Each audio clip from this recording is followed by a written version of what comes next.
I'm Sharon Betters, and this is the Daily Treasure podcast produced by Mark Inc. Ministries. And we are continuing this week in our special series with Karen Hodge called Life-Giving Leadership.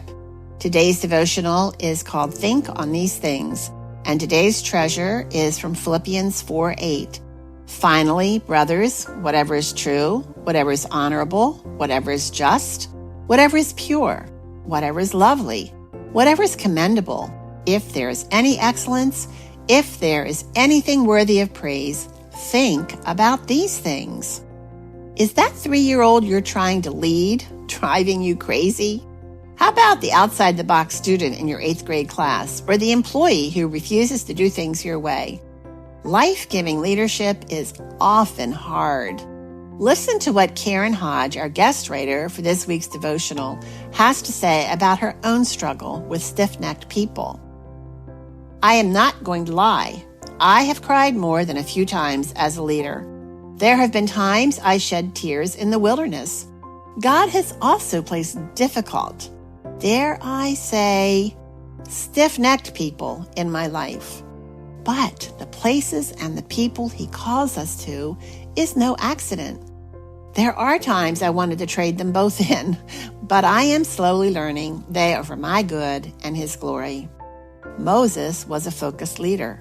He was focused not on others and not on self, but on God's glory. He loved this obstinate flock enough to plead with God on their behalf. He focused on God's character and His covenant promise that they were His people. God's gracious response in Exodus 33:14 was, "My presence will go with you, and I will give you rest." Moses knew God's presence was what distinguishes His people from everyone else. Our prayer life reveals the depth of our understanding of God's character. When I am weary and frustrated as a leader, honestly, my first prayer is not for God's presence. There is often more whining than worshiping. My prayers sound more like, "Move me or move them. Deliver me from this mess." I intercede for my deliverance rather than interceding for my people. I cry out for comfort and convenience. Moses cried out, "Show me your glory." And this is from Karen's book, Life-Giving Leadership, that she co-authored with Susan Hunt. This week, Karen invites us to zero in on our hearts as leaders. What is our ultimate goal in our relationships with others? Are we aware of how important it is to think biblically in our interactions with those in our circle of influence? How can we be intentional in feeding our minds and hearts with truth that transforms our prayers of desperation when those stiff-necked people drive us crazy? Remember, leadership comes in all different sizes and packages. Whether you are married, single, pursuing a career, teaching a class of 3-year-olds, raising a posse of children, a teenager, college student, grandmother, widow, or struggling with a life-changing illness, friend, someone is following you. Be intentional. Choose life-giving rather than life-taking.